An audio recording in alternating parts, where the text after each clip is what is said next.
अगला जो हमारा टॉपिक है उसका नाम है व्हीट स्टोन सेतु।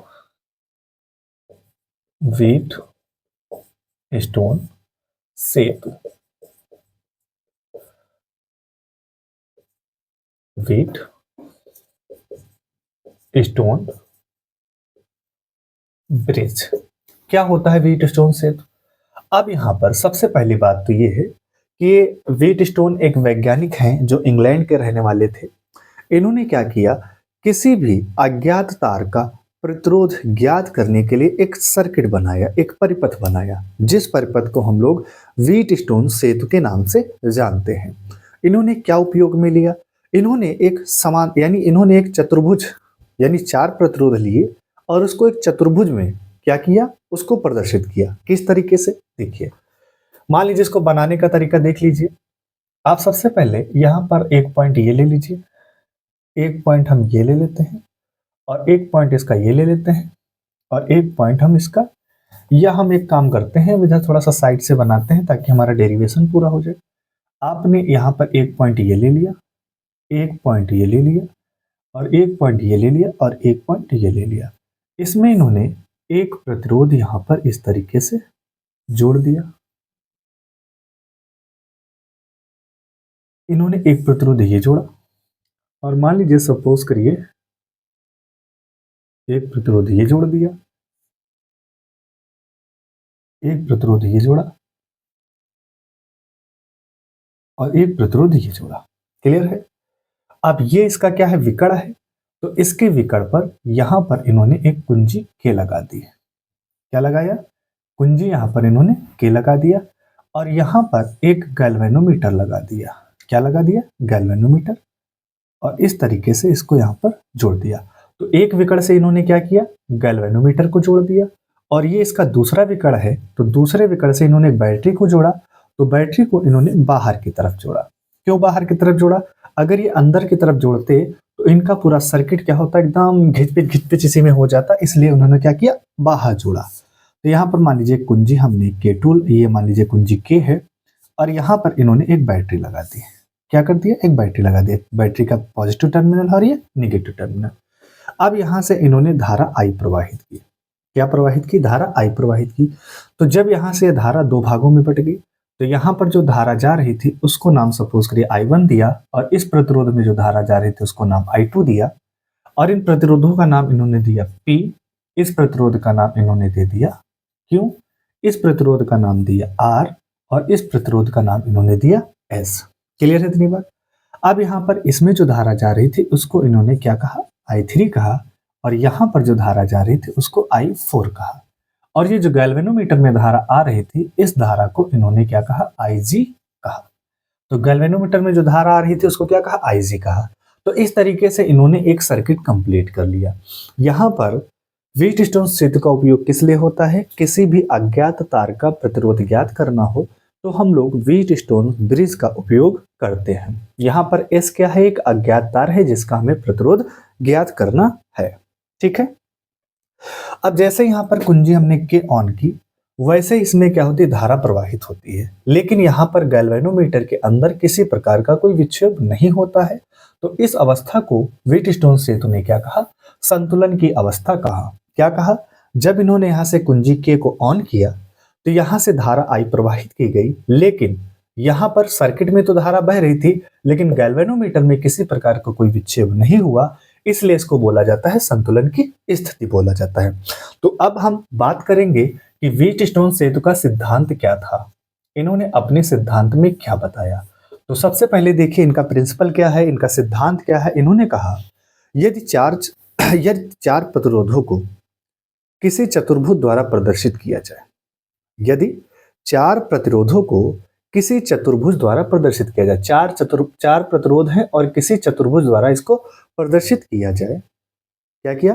4 प्रतिरोधों को किसी चतुर्भुज द्वारा प्रदर्शित किया जाए तथा गैल्वेनोमीटर में किसी प्रकार का कोई विक्षेप न हो, अर्थात सेतु संतुलन की अवस्था में हो, तो उस चतुर्भुज की 2 संलग्न भुजाओं में लगे प्रतिरोधों का अनुपात उस चतुर्भुज की 2 अन्य संलग्न भुजाओं के प्रतिरोधों के अनुपात के क्या होगा, बराबर होता है। यानी इन्होंने बताया कि देखिए सेतु संतुलन की अवस्था में है तो दो संलग्न भुजाएं कौन है, एक तो ये है और एक ये, इसको नाम दे दीजिए आप, इसको नाम दिया ए बी, इसको नाम दे दिया सी और इसको नाम दे दिया डी। तो दो संलग्न भुजाएं कौन कौन सी हैं, ए बी और बी सी। तो इनमें लगे प्रतिरोध कौन है, पी और क्यू।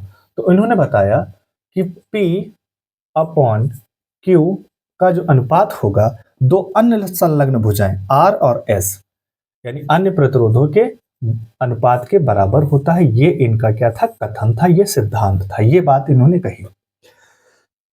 एक बार मैं थोड़ा सा रिपीट कर रहा हूं, ध्यान से सुनिएगा। यदि चार प्रतिरोधों को किसी चतुर्भुज द्वारा प्रदर्शित किया जाए तथा सेतु संतुलन की अवस्था में हो, क्या हो, संतुलन की अवस्था में हो, तो दो संलग्न भुजाओं में लगे प्रतिरोधों का अनुपात उस चतुर्भुज की दो अन्य संलग्न भुजाओं में लगे प्रतिरोधों के अनुपात के बराबर होगा। क्लियर है, ये बात इन्होंने कही। अब यहां पर इसको बेटा हमें क्या करना है, प्रूफ करना है। यानी ये बात जो इन्होंने कही थी इसी बात को हमें प्रूफ करना है। प्रूफ करने के लिए आपको हम एक बात बता दें कि यहां पर प्रूफ करने के लिए आपको किरचॉफ का फर्स्ट लॉ 2 बार लगाना है और सेकंड लॉ 2 बार लगाना है। यानी 2 बार किरचॉफ का फर्स्ट नियम और 2 बार लगेगा किरचॉफ का सेकंड नियम। और हमें जो बात यहाँ पे प्रूफ करनी है वो बात को हम प्रूफ कर पाएंगे। तो सबसे पहले देखिए किरचॉफ का जो पहला नियम था वो संधि का नियम था, यानी संधि पर लागू होगा। तो यहाँ पर देखिए एक संधि आपको ये दिख रही है और दूसरी संधि यहाँ पर ये दिख रही है। तो सबसे पहले हम लिखेंगे संधि बी पर किरचॉफ के धारा नियम से। धारा नियम लिखो या प्रथम नियम लिखो, जो तुम्हारी मर्जी, धारा नियम से। तो इन्होंने बताया था किसी भी संधि पर मिलने वाली समस्त धाराओं का बीजगणितीय योग 0 होता है। तो इस संधि पे धारा I1 जा रही है, तो जो संधि की ओर जाते हैं उनको पॉजिटिव लेते हैं, तो यहां पर क्या हो जाएगा I1। ये देखिए ये धारा यहाँ पर बेटा क्या संधि से दूर जा रही है, क्या हो रही है, संधि से दूर जा रही है, और यहाँ पर ये भी धारा संधि से दूर आ रही है। तो माइनस का IG ये भी संधि से दूर जा रही है और ये भी क्या है, संधि से दूर जा रही है। तो माइनस का I2 इक्वल टू 0। चूंकि सेतु संतुलन की अवस्था में है इसलिए IG इक्वल टू क्या हो जाएगा बेटा, 0 हो जाएगा। तो जब IG 0 हो जाएगा तो हमारे पास बचेगा I1 minus I2 equal to 0। तो I2 को उधर भेज दें तो यहां पर हो जाएगा I1 बराबर I2। इसको आप मान लीजिए समीकरण 1। तो पहले हमने एक बार नियम लगा लिया, किरचॉफ का फर्स्ट नियम, धारा नियम पहले लगाया। अब हम क्या करेंगे, फिर हम लिखेंगे संधि डी पर किरचॉफ के धारा नियम से। तो किरचॉफ के धारा नियम से तो संधि डी है डी, और इसमें देखिए धारा IG संधि की ओर आ रही है, I3 संधि की ओर आ रही है, तो दोनों पॉजिटिव हो जाएंगे। मतलब I3 पॉजिटिव हो जाएगा, IG पॉजिटिव हो जाएगा, और यहाँ पर I4 संधि से दूर जा रही है, इसलिए बेटा ये क्या हो जाएगी, निगेटिव, और इक्वल टू क्या हो जाएगा, 0। क्योंकि सेतु संतुलन की अवस्था में है इसलिए IG इक्वल टू क्या हो जाएगा, 0।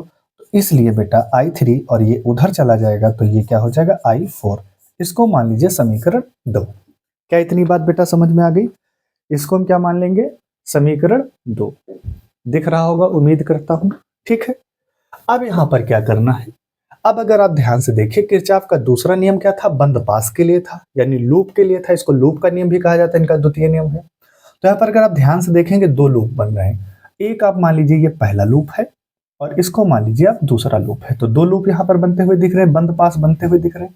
तो अब हम यहाँ पे लिखेंगे, क्या लिखेंगे, लिखेंगे बंद पास। पहला बंद पास क्या है, देखिए ABDA में किरचॉफ के लूप नियम से। तो दूसरा नियम इनका क्या था, लूप नियम था।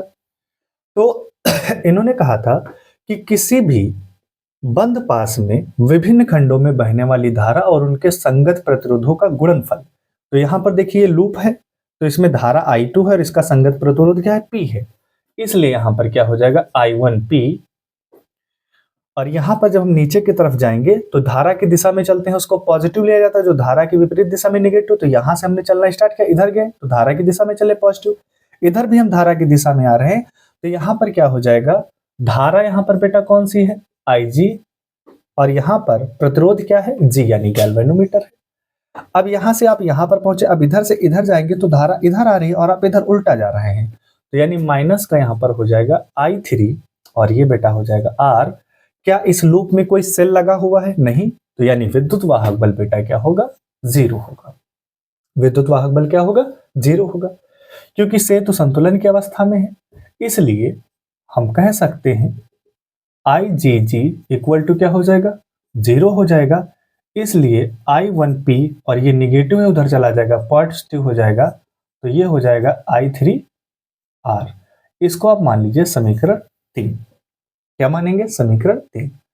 अब आगे देखिए, फिर हम लिखेंगे, अब दूसरा बंद पाश हमारे पास क्या बन जाएगा, BCDB। देखिए बंद पाश की खास बात होती है, इसका पहला और अंतिम लेटर सेम होता है, ये हमने आपको पिछले वीडियो में बता रखा है। तो यहां पर देखिए, अब हम बेटा क्या लिखेंगे, बंद पाश क्या लिखेंगे, बंद पाश BCDB। BCDB में किरचॉफ के लूप नियम से, किरचॉफ का दूसरा नियम ही लूप का नियम है, लूप नियम से, तो यहां से चलना हम स्टार्ट करेंगे तो क्या हो जाएगा, I2Q, और फिर हम इधर जाएंगे तो धारा के विपरीत जा रहे हैं, तो माइनस I4S, और फिर यहां से इधर जा रहे हैं तो अपोजिट फिर भी जाएंगे, क्योंकि धारा नीचे आ रही है और हम ऊपर जा रहे हैं तो अपोजिट जा रहे हैं, तो माइनस का IgG इक्वल टू क्या हो जाएगा, 0। क्लियर है। चूंकि सेतु संतुलन की अवस्था में है, इसलिए इसमें किसी प्रकार की कोई धारा नहीं बहेगी, तो IgG क्या हो जाएगा आपका, 0 हो जाएगा। इसलिए हम ये कह सकते हैं कि I2Q बराबर हो जाएगा आपका I4S। इसको मान लीजिए समीकरण 4। क्लियर है इतनी बात। अब यहां पर ध्यान से अगर आप देखेंगे तो समीकरण 3 को हम 4 से भाग दे देंगे, क्योंकि P अपान Q लाना है, तो यहाँ पर P अपान Q कब आएगा, इसको इससे भाग दे देंगे, तो हम लिखेंगे समीकरण 1 को हम भाग दे रहे हैं, मतलब सॉरी 3 को हम भाग दे रहे हैं समीकरण किससे बेटा, 4 से। तो समीकरण 3 कौन है, I1P, और इसका देखिए बेटा बाएं तरफ की चीजें बाएं तरफ भाग में ले लो, दाएं तरफ की चीजें दाएं तरफ भाग में ले लो, तो I1P बटे क्या हो जाएगा, I2Q बराबर, इधर बेटा क्या है, I3R बटे ये आपका हो जाएगा I4S। क्लियर है। अब यहां पर ध्यान से देखो, समीकरण 1 व 2 से, समीकरण 1 व 2 से आप देखेंगे I1 बराबर है I2 के, तो I1 I2 के बराबर है, तो ये कट जाएगा, तो यहां पर क्या आ जाएगा, P अपॉन Q बराबर, यहां पर देखिए I3 I4 के बराबर है, I3 I4 के बराबर है, तो ये भी बेटा क्या हो जाएंगे, कट जाएंगे, इसलिए यहां पर हो जाएगा R अपॉन S। तो इसी बात को हमें क्या करना था, प्रूफ करना था, जो हम लोगों ने यहाँ पर प्रूफ कर दिया। अब यहाँ पर देखिए कि कभी कभी क्या होता है कि बच्चों को उनके कॉलेज में कुछ प्रैक्टिकल से संबंधित भी वेट स्टोन्स के कुछ वहां पर प्रोजेक्ट बनवाए जाते हैं, तो वहां पर एग्जामिनर का क्वेश्चन ये रहता है कि आखिर व्हीट स्टोन सेतु ने इसको सेतु क्यों कहा। तो इसका सीधा सा जवाब है कि जैसे देखिए एक नहर होती है, तो नहर को जोड़ने के लिए एक पुल का काम होता है, उसी को हम लोग ब्रिज कहते हैं, यानी नहर के एक एंड को जोड़ने के लिए दूसरे एंड से जोड़ने के लिए एक नहर का हम लोग क्या करते हैं, नहर बनाई, एक पुल बनाया जाता है, उसी को हम लोग ब्रिज कहते हैं। इसी तरीके यहाँ पर बेटा ध्यान से देखिएगा कि पॉइंट बी और पॉइंट डी को मिलाने के लिए यहाँ पर गैल्वेनोमीटर का काम एक सेतु की तरह था। किसकी तरह था, एक सेतु की तरह ये काम कर रहा था, इसलिए इसको व्हीट स्टोन सेतु ने सेतु कहा। क्यों कहा, क्योंकि संधि बी और संधि डी को जोड़ने के लिए यहाँ पर इन्होंने गैल्वेनोमीटर का काम यूज किया था, जिसको हम लोगों ने क्या कहा था, सेतु कहा था। देखिए ये वही वाली बात हो गई कि जैसे नहर में पानी बह रहा है तो सेतु पे कोई प्रभाव नहीं पड़ता, उसी तरीके से यहाँ पर इस सर्किट में परिपथ में तो धारा बहेगी, लेकिन गैल्वेनोमीटर में किसी प्रकार का कोई विक्षेप नहीं होगा, इसलिए इन्होंने इसको सेतु कहा था। पहला क्वेश्चन यहां से बनता। दूसरा क्वेश्चन यहां पे ये बनता है कि आखिर वास्तव में व्हीटस्टोन सेतु से हम लोग क्या ज्ञात करते हैं? तो आपको पता होना चाहिए व्हीटस्टोन ने किसी अज्ञात तार का प्रतिरोध ज्ञात करने के लिए ये परिपथ दिया था, और इसी परिपथ को क्या बोला जाता है? व्हीटस्टोन सेतु बोला जाता है। तो ये बेटा देखिए, अगर किसी बच्चे को नहीं समझ में आया है तो इस वीडियो को 1 से 2 बार वो देखेगा और पूरा का पूरा समझ में आएगा, ये मेरी गारंटी है। और लेकिन हाँ, एक बात और याद रखना, कभी भी व्हीटस्टोन सेतु को पढ़ना हो उससे पहले आप किरचॉफ का फर्स्ट एंड सेकेंड लॉ पढ़िए। इससे पहले मैंने वीडियो में ये सारी बातें आपको बता रखी हैं। तो ये बहुत ही इंपॉर्टेंट क्वेश्चन है और ये आपके बोर्ड एग्जाम में बेटा पूछा जाने वाला सबसे ज्यादा इंपॉर्टेंट क्वेश्चन है। सबसे पहले आप इसका सिद्धांत लिखेंगे, सर्किट के माध्यम से आप इसका सिद्धांत लिखेंगे, ठीक है। उसके बाद आप यहाँ से लिखना स्टार्ट करेंगे इस तरीके से, और यहाँ से आप लिखते हुए यहाँ पर ये लास्ट में आपको प्रूफ हो जाएगा। कैसे प्रूफ करना है? पहले 2 बार किरचॉफ का फर्स्ट नियम लगाना है। पहला नियम धारा का नियम था, हमने 2 बार लगाया। फिर दूसरा नियम लूप का नियम है, तो 2 बार लूप का नियम लगाया है। देखिए, 1 बार यहाँ पर और 1 बार यहाँ पर, तो 2 बार लगाया। फिर क्या किया है? समीकरण 3 से 4 को भाग दे दिया है, और फिर उसके बाद समीकरण 1 से देखिए i3 i4 के बराबर है, i1 i2 के बराबर है, इसलिए कट जाएंगे तो P/Q बराबर R/S हो जाएगा। तो ये बहुत ज्यादा इंपॉर्टेंट क्वेश्चन है, अक्सर बोर्ड एग्जाम में आता है। ऐसा कोई ईयर नहीं रहा जो आपके बोर्ड एग्जाम में ना पूछा गया, और ये कॉम्पिटिटिव लेवल में भी बहुत ज्यादा इंपॉर्टेंट है, ठीक है। इससे जुड़े न्यूमेरिकल्स भी आते हैं, अगर टाइम मिलता है तो हम उन पर भी चर्चा करेंगे, ठीक है। तो बेटा ये नोट कर लीजिए जल्दी से सभी लोग।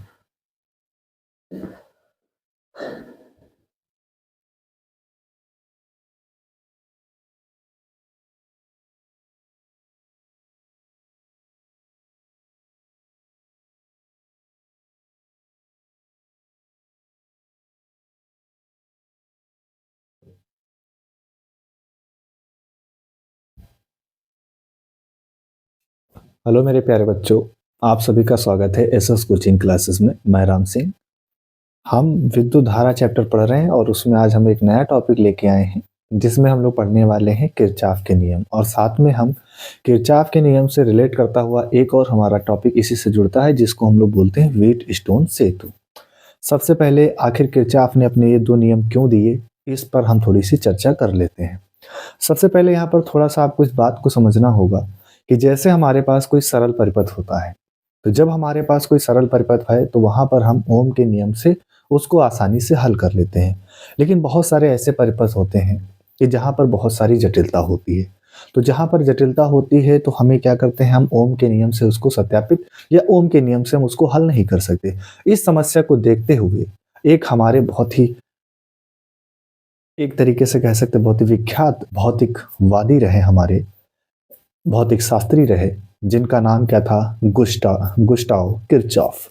तो गुस्टाव किरचॉफ ने क्या दिया? अपने 2 नियम दिए थे, जिनको हम लोग किरचॉफ के नियम से जानते हैं। पहले नियम को हम लोग कहते हैं किरचॉफ का प्रथम नियम, जिसे हम लोग धारा का नियम भी कहते हैं, और दूसरा जो नियम है वो किरचॉफ का द्वितीय नियम कहलाता है, ठीक है। उसे हम लोग लूप का नियम भी कहते हैं। तो आइए हम शुरुआत करते हैं, एक एक करके हम दोनों नियम को पढ़ते हैं। तो सबसे पहले हम लोग पढ़ने वाले हैं किरचॉफ का प्रथम नियम, जिसको हम लोग संधि के नियम से भी जानते हैं। तो आइए शुरुआत करते हैं। सबसे पहले हम लोग देखेंगे किरचॉफ के नियम। तो सबसे पहली बात तो यह है कि किरचॉफ का पूरा नाम क्या था? गुस्टाव किरचॉफ था, और इन्होंने 2 नियम दिए। पहला जो इनका नियम कहलाता है, यानी इनका जो प्रथम नियम था, कौन सा नियम? प्रथम नियम। प्रथम नियम को हम लोग संधि के नियम से जानते हैं। इसी का नाम क्या है? संधि का नियम, या इसी का एक और दूसरा नाम है जिसको हम लोग धारा का नियम भी कहते हैं। तो धारा नियम से, यानी किरचॉफ का जो प्रथम नियम ने क्या बताया? संधि का नियम। संधि का मतलब होता है कि जहां पर कोई भी चीज आकर आपस में मिलती है। जैसे हम लोगों ने रेलवे जंक्शन देखा है, क्या देखा? Railway junction. तो संधि उसको बोलते हैं जहां पर कोई चीज आती है और वहां से कोई चीज जाती है। तो संधि का मतलब ये हुआ कि एक ऐसा स्थान जहां पर कोई चीज आ रही है और वहीं से कोई चीज जा रही है, यानी आने और जाने की एक स्थान। तो उसी तरीके से यहाँ पर किरचॉफ ने क्या बताया, कहा कि जैसे मान लीजिए, उन्होंने कहा कि सबसे पहले मान लीजिए हमारे पास एक संधि है। इन्होंने कहा कि संधि की ओर, ये देखिए मान लीजिए यहाँ पर ये क्या है, विद्युत धारा की रेखा की दिशा है। ये देखिए हम ये मान लेते हैं। तो यहाँ पर देखिए ये संधि की ओर आ रही है और ये संधि से बाहर जा रही है। ये देखिए, तो किरचॉफ ने क्या बताया, सपोज करिए यहाँ पर ये धारा हमारे पास है I1, ये धारा I2 है और ये धारा I3 है, और ये हमारे पास धारा बेटा क्या I4 है, और ये धारा हमारे पास क्या I5 है। तो इन्होंने अपने नियम में बताया कि किसी संधि पर मिलने वाली समस्त धाराओं का जो बीजगणितीय योग होता है वो शून्य होता है। क्या कहा किरचॉफ ने? किरचॉफ ने कहा कि किसी भी संधि यानी किसी भी परिपथ में संधि पर मिलने वाली समस्त विद्युत धाराओं का जो बीजगणितीय योग होगा वो शून्य होगा। मतलब कहने का मतलब इनका ये था कि जैसे सपोज करिए यहाँ पर ये संधि है, तो संधि की ओर आने वाली धाराओं और संधि से दूर जाने वाली धाराओं का जो बीजगणितीय योग होगा, यानी सिग्मा का मतलब होता है योग और आई का मतलब धारा, तो जितनी भी धाराएं इस संधि पर मिलेंगी उनका जो बीजगणितीय योग होगा वो शून्य होगा। ये बात क्लियर है। इन्होंने इसके बाद क्या अपनी चिन्ह परिपाटी में क्या बताया, इन्होंने चिन्ह परिपाटी में बताया कि जितनी भी धाराएं संधि की ओर जाएंगी उनको धनात्मक लेना है, यानी जितनी भी धारा किधर जाएंगी बेटा, संधि की ओर, तो जितनी संधि की ओर आएंगी उनको सबको धनात्मक लेना है, और जितनी हमारे पास बेटा क्या होंगी, संधि से दूर जाएंगी, तो जितनी संधि से दूर जाएंगी उनको हमें क्या लेना है, निगेटिव लेना है। तो संधि की ओर आने वाली धाराएं हमेशा पॉजिटिव लेनी है और संधि से दूर जाने वाली धाराओं को हमें क्या लेना है, निगेटिव लेना है। अगर इस तरीके से इनका हम बीजगणितीय योग निकालें तो देखिए संधि की I1 संधि की ओर आ रही है इसलिए I1 क्या होगी प्लस, ये देखिए संधि की दूर जा रही है तो इसलिए क्या हो जाएगा माइनस का I2। ये संधि से क्या जा रही है, अच्छा मैं इसको एक बात और ऐसे लिख देता हूँ, बीजगणितीय योग बोला जा रहा है तो मैं एक काम करता हूँ यहाँ पे लिख देता हूँ प्लस, योग का मतलब होता है प्लस, तो I2 संधि से दूर जा रही है इसलिए क्या हो जाएगा माइनस का I2। ठीक है, ये I3 भी क्या हो रही है, संधि से दूर जा रही है तो ये भी क्या होगी माइनस का I3। और देखिए ये संधि की ओर जा रही है तो जब संधि की ओर जा रही है तो इसको हमें लेना है धनात्मक, तो I4। और यहाँ पर देखिए ये संधि से क्या हो रही है बेटा, ये भी संधि से दूर जा रही है तो इसका मतलब ये भी हमें कैसे लेने हैं, निगेटिव लेनी है। तो यानी और इन सब का जो योग होगा वो कितना होगा, शून्य होगा। ये बात बताई थी किरचॉफ ने। अगर इसको हम सिंप्लीफाई करें तो I1 plus minus minus I2 plus minus minus I3 और ये I4 प्लस में है और प्लस माइनस माइनस I5 और ये हमारे पास बेटा इक्वल टू क्या हो जाएगा, 0।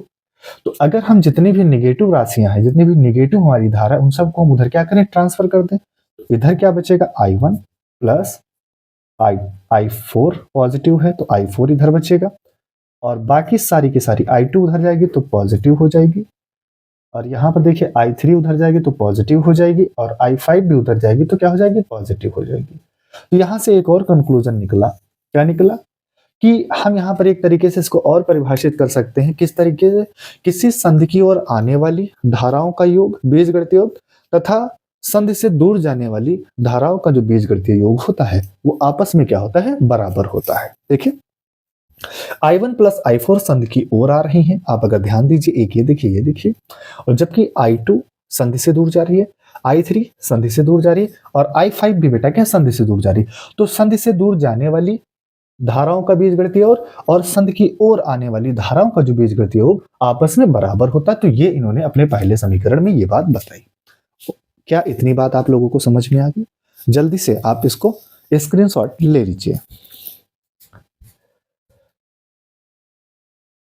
तो बेटा अब हमारा जो दूसरा नियम है जिसको हम लोग जानते हैं किरचॉफ का द्वितीय नियम, जिसको हम वोल्टता का नियम भी कहते हैं, लूप का नियम भी कहते हैं, या फिर इसको बंद पास का नियम से भी जाना जाता है। ये बंद पास होता क्या है कि जैसे बंद पास का मतलब क्या होता है, जैसे आप लोगों ने नेट देखा होगा, सपोज करिए आप लोगों ने नेट को देखा होगा, नेट कुछ इस तरीके का होता है, ये इस तरीके का आप लोगों ने नेट देखा होगा, ठीक है। तो नेट में ये जो बने होते हैं छोटे छोटे खाने आपको दिखते हैं, यही हमारे क्या होते हैं, बंद पास होते हैं। तो किरचॉफ ने कहीं ना कहीं इन्हीं बंद पास का अपना दूसरा नियम समझाने के लिए इस बंद पास का उपयोग किया था। अब हम लोग देखेंगे कि बेटा जो किरचॉफ ने ये बंद पास का नियम का उपयोग किया था, इसकी सहायता से हम क्या पढ़ेंगे, बंद पास। तो सबसे पहले हम लोग एक इमेज को पढ़ लेते हैं जिससे हमारी बातें क्लियर हो जाएंगी। सबसे पहले इसके लिए अगर हम एक डायग्राम बनाना चाहें तो सपोज करिए हमारे पास कथन को हम यहाँ पे लिखेंगे। इसके बाद ये देखिए कथन हमें उसमें भी लिखना था और यहाँ पर हमने एक प्रतिरोध लगा दिया। क्या लगाया, प्रतिरोध आर। और यहाँ पर सपोज करिए हमने यहाँ पर क्या लगाया, हमने यहाँ पर एक बैटरी लगा दी। ये एक दूसरा प्रतिरोध हमने यहाँ पर लगाया और उसके साथ भी एक बैटरी का संपर्क हमने कर दिया। ठीक है, थोड़ा सा समझिएगा, बहुत इत्मीनान से मैं बता रहा हूं, चीजों को थोड़ा सा ध्यान दीजिएगा। ठीक है, एक तीसरा हमने प्रतिरोध यहां पर लगाया, ये देखिए। और सपोज करिए इस प्रतिरोध के साथ हमने किसी बैटरी का संपर्क नहीं किया। अब इनको हमने आपस में इस तरीके से मिला दिया। ठीक है, इसको भी आपस में हमने इस तरह से मिला दिया। अब इनको नाम दे दीजिए ए, बी, सी और ये हमारे पास है डी, ये ई और ये हमारे पास एफ। ठीक है, सपोज करिए इसमें जो धारा जा रही है वो धारा I1 है और ये प्रतिरोध है इससे R1 है और यहाँ पर ये सेल लगा हुआ है तो सेल का विद्युत वाहक बल ये E1 है। ठीक है, ये दूसरा प्रतिरोध है। ठीक है, और यहाँ पर धारा देखिए कैसे चली है, थोड़ा सा समझिएगा। धारा यहाँ से चलना स्टार्ट हुई है, ऐसे गई है और फिर इस तरफ आई है, यानी धारा की दिशा ये है। ठीक है, और यहाँ पर जो धारा बह रही है वो I2 है और ये प्रतिरोध जो हमारे पास है वो R2 है। ठीक है, यहाँ पर जो प्रतिरोध है R3 है और यहाँ पर ये धारा, ध्यान सुनिएगा, यहाँ से धारा ये आएगी और ये धारा आपस में मिल जाएंगी तो यहाँ पर जो धारा होगी I1 प्लस क्या हो जाएगी बेटा, I2 हो जाएगी। यहाँ पे धारा क्या होगी, I1 प्लस I2 हो गई और यहाँ पर ये दूसरा सेल लगा है तो इसका विद्युत वाहक बल क्या हो गया, E2 हो गया। यहाँ पर किरचॉफ ने बंद पास का जिक्र किया। बंद पास का मतलब यहां पर अगर आप ध्यान से देखेंगे तो ये एक बंद पास बन रहा है। ये देखिए ये भी क्या है, एक बंद पास बन रहा। अपनी बातों को समझाने के लिए इन्होंने क्या बताया, इन्होंने कहा कि किसी बंद पास में विभिन्न खंडों में प्रवाहित होने वाली धारा उसके संगत प्रतिरोधों के गुणनफल का बीजगणितीय योग उस बंद पास में लगे विद्युत वाहक बल के योग के बीजगणितीय योग के बराबर होता है। क्या कहा इन्होंने, इन्होंने बताया कि यहाँ पर इन्होंने अब इसमें कहा कि जो सिग्मा IR होगा वो समानुपाती होगा, वो बराबर होगा सिग्मा ई के। क्या मतलब है इसका, इन्होंने बताया कि किसी बंद पास में, सपोज करिए हमारे पास बंद पास है, तो किसी बंद पास में प्रवाहित होने वाली विभिन्न खंडों में, एक खंड इसका ये है, एक खंड ये है, विभिन्न खंडों में प्रवाहित होने वाली धारा तथा उनके संगत प्रतिरोध, I1 धारा प्रतिरोध इसमें क्या हो जाएगा बेटा, R1 हो जाएगा। क्या हो जाएगा मेरे बच्चे, R1 हो जाएगा। क्या इतनी बात बेटा समझ में आई, क्या हो जाएगा, R1। बेटा समझ में आया क्या कहा मैंने, मैंने कहा किसी बंद पास में विभिन्न खंडों में, या मान लीजिए तार का एक खंड ये है और एक खंड ये है, विभिन्न खंडों में प्रवाहित धारा तथा उनके संगत प्रतिरोधों का जो बीजगणितीय होगा, संगत प्रतिरोधों का जो बीजगणितीय योग होगा उस बंद पास में लगे विद्युत वाहक बलों के योग, यानी विद्युत वाहक बलों के बीजगणितीय योग के बराबर होगा। ये बात इन्होंने बताई। साथ में इन्होंने अपनी चिन्ह परिपाटी भी दी। चिन्ह परिपाटी में इन्होंने कहा धारा की दिशा में, जब हम धारा की दिशा में चलेंगे तो जितनी भी हमारे पास वैल्यू होंगी वो सारी की सारी हम धनात्मक लेंगे और जब हम धारा के विपरीत दिशा में चलेंगे तो सारी की सारी वैल्यू हमें कैसे लेनी है, ऋणात्मक लेनी है। चलिए हम शुरू करते हैं। सबसे पहले मान लीजिए हम किसी बंद पास में चलना स्टार्ट करते हैं तो यहाँ पर देखिए सबसे पहले, अच्छा ये पॉजिटिव टर्मिनल है, ये नेगेटिव है, ये पॉजिटिव है, नेगेटिव, ठीक है, गलती देखिए, यहाँ पर ये धारा की दिशा इस तरफ होगी क्योंकि धारा हमेशा उच्च विभव से निम्न विभव की ओर बहती है तो ये इसका पॉजिटिव टर्मिनल है। क्लियर है, चलिए अब यहाँ पर सबसे पहले हम इस बात को लिखें तो हम क्या लिखेंगे, लिखेंगे बंद पास A B C D A, A B C D A में। अब बेटा याद रखना एक बात को, बंद पास ए बंद पास का पहला और अंतिम लेटर सेम होता है। क्यों? मान लीजिए आप यहां से चले ए बी सी डी, आपने कहा सर जी हम यहीं तक लिखेंगे, तो इसका ये वाला हिस्सा खुला रहेगा, तो ये बंद पास नहीं हो जाएगा, ओपन हो जाएगा, खुला रह जाएगा ना। इसलिए पहला और अंतिम ए बी सी डी ए यहां पर चलेंगे। तो चिन्ह परिपाटी में क्या बताया गया कि जब हम मान लीजिए हम यहां से चलना प्रारंभ करते हैं, तो जब हम यहां से चलना प्रारंभ करेंगे तो हम इधर गए, फिर इधर गए, फिर इधर आए, फिर इधर गए, है ना। तो यहां से चलना हमने शुरू किया, तो यहां पर देखिए किरचॉफ ने क्या बताया, जब हम धारा के विपरीत दिशा में जाएंगे तो वैल्यू कैसे लेंगे, निगेटिव लेंगे। तो यहां पर मेरी बात बहुत ध्यान से सुनिएगा, यहां पर I1 और I2 हम इस दिशा में चल रहे हैं, धारा इस दिशा में बह रही है, हम इस दिशा में चल रहे हैं, धारा इस दिशा में बह रही है, तो ये जो हमारा है निगेटिव हो जाएगा I1 इंटू R1 प्लस, यहां पर ध्यान से देखिए, यहां पे पहुंचा, फिर यहां से मैं यहां पर आया, इधर आ रहा हूं मैं ना, उल्टा आ रहा हूं ना, तो ये क्या है, धारा की दिशा में आ रहा हूं, इसलिए यहां पर ये I2 प्लस क्या हो जाएगा बेटा, I2 इंटू क्या हो जाएगा R2 बराबर। अब यहां पर देखिए, यहां पर मैं, पहली बात मेरी सुनना, मैं धन से ऋण में जा रहा हूं, तो यानी ई क्या होगा, माइनस का ई हो जाएगा, क्योंकि धन से ऋण में जा रहा हूं, उल्टा जा रहा हूं, और यहां से आऊंगा ऋण से धन में जा रहा हूं, यानी सीधा जा रहा हूं, तो यानी प्लस हो जाएगा, ये क्या हो जाएगा E2। अगर मैं इसको लिखना चाहूं तो मैं इसको क्या लिख सकता हूं, इसको मैं लिख सकता हूं I2 प्लस, प्लस क्यों आ रहा भाई, I2 R2 प्लस, प्लस नहीं, और ये आपका आ जाएगा माइनस, माइनस I1, क्यों भाई बार बार गलत लिख रहे हो, I1 इंटू R1, E2 को मैं अगर आगे ले लूं तो E2 माइनस क्या होगा E1। तो ये इनका पहले बंद पास के लिए हमने यहां पर निकाला, ठीक है, ये समझ में आ गया। अब हम बंद पास बात करेंगे DCFED, तो क्या लिखेंगे, लिखेंगे बंद पास, जाल भी लिख सकते हो, कोई दिक्कत नहीं, जाल भी कहीं कहीं पे लिखा मिलेगा, बंद पास DCFE,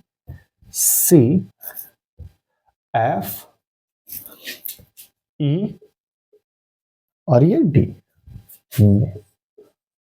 अब यहां पर ध्यान से देखिए, तो ये हमारे पास एक अगला, ये बंद पास एक मान लीजिए ये A है, और दूसरा बंद पास ये B है, तो बंद पास इसमें हम लोग जा रहे हैं दूसरे वाले में।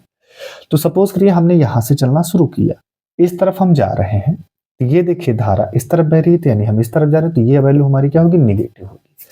तो यहां पर हम क्या लिखेंगे, हम लिखेंगे I2 इंटू R2, ये निगेटिव वैल्यू हमारी होगी। क्लियर है बेटा। अब यहां से हम यहां पर गए, और फिर यहां से हम इधर आ रहे हैं, तो यहां पर भी ये वैल्यू हमारी बेटा क्या होगी, निगेटिव होगी। कैसी होगी, हमारी निगेटिव वैल्यू होगी, तो निगेटिव हो जाएगी, तो ये हमारे पास हो जाएगा I1 प्लस I2, ये हमारी वैल्यू कैसी हो गई, निगेटिव हो गई। क्लियर है, क्योंकि हम यहां से चलना प्रारंभ किए हैं, इधर हम जा रहे हैं, तो धारा इधर बह रही है, हम इधर जा रहे हैं उल्टा, तो ये निगेटिव, यहां से इधर आया तो ये वैल्यू क्या हो जाएगी, धारा के विपरीत हम फिर भी जा रहे हैं, तो वैल्यू क्या होगी, निगेटिव, और इसके साथ जो प्रतिरोध लगा है ये सॉरी R3 है, तो ये हमारे पास क्या हो जाएगा R3। अब बराबर देखिए, माइनस से हम प्लस से माइनस में जा रहे हैं, एक ही इसमें सेल लगा हुआ है, तो जब प्लस से माइनस में जा रहे हैं, तो ये हमारे पास क्या हो जाएगा, माइनस का E2। यहां से अगर हम बेटा माइनस को कॉमन ले लें, तो यहां पर हमारे पास बचेगा अंदर I2 R2, ये माइनस कॉमन ले लिया, तो प्लस में क्या बचेगा, ये बचेगा I1 प्लस I2, और इसके साथ में क्या है R3, और ये बराबर में माइनस का E2, ये माइनस से माइनस कैंसिल आउट हो जाएगा, तो ओवरऑल वैल्यू हमें क्या मिलेगी, E2 R2 plus I1 plus I2, और ये R3 बराबर क्या हो जाएगा E2। ये हमारे पास हो जाएगा बंद पास। तो हम दोनों ही बंद पास में चले गए। यही बात तो उन्होंने किरचॉफ ने कहा था कि किसी बंद पास में विभिन्न खंडों में प्रवाहित होने वाली धारा उनके संगत प्रतिरोधों के गुणनफल के बीजगणितीय योग संगत, उनके प्रतिरोधों का संगत गुणनफल का बीजगणितीय योग उस बंद पास में लगे सेलों के विद्युत वाहक बलों के योग के बराबर होता है। अब आपके मन में एक विचार आ रहा होगा कि सर यहाँ पर तो ऋणात्मक साइन है, फिर भी आप योग बोल रहे हैं। जी बेटा, यहाँ पर ऋणात्मक भी क्या होता है, एक प्रकार से योग ही होता है। क्लियर है? तो यहाँ पर ये माइनस है जरूर, लेकिन इसको बोला जाएगा योग। महज ये माइनस क्यों आया है, वो चिन्ह परिपाटी की वजह से आया हुआ है।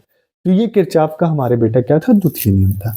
अगर आप लोगों ने किरचॉफ का फर्स्ट और सेकंड लॉ बहुत आसानी के साथ पढ़ा है, अगर आपने इसको समझ लिया है, तो व्हीटस्टोन सेतु यानी व्हीटस्टोन सेतु को आप 2 मिनट में कर लोगे। किरचॉफ का पहला लॉ क्या था, किसी संधि पर मिलने वाली समस्त विद्युत धाराओं का बीजगणितीय योग क्या होगा, 0 होगा, पहला नियम।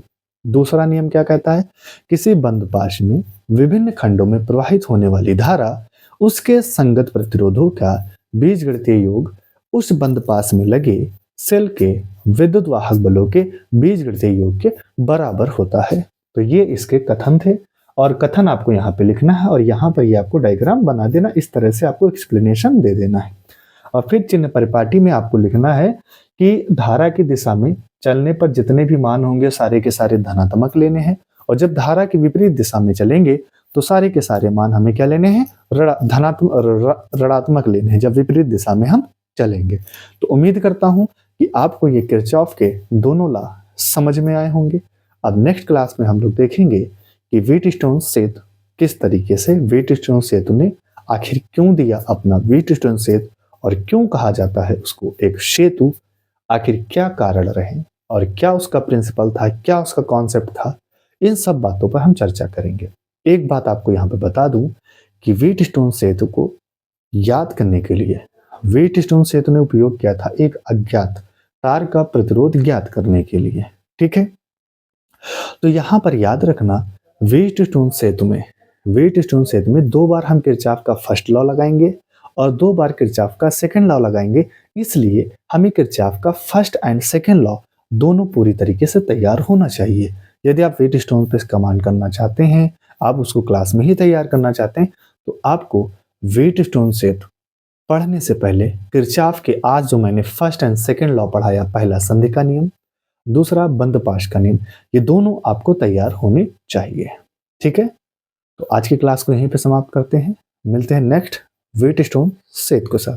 तब तक के लिए जय हिंद।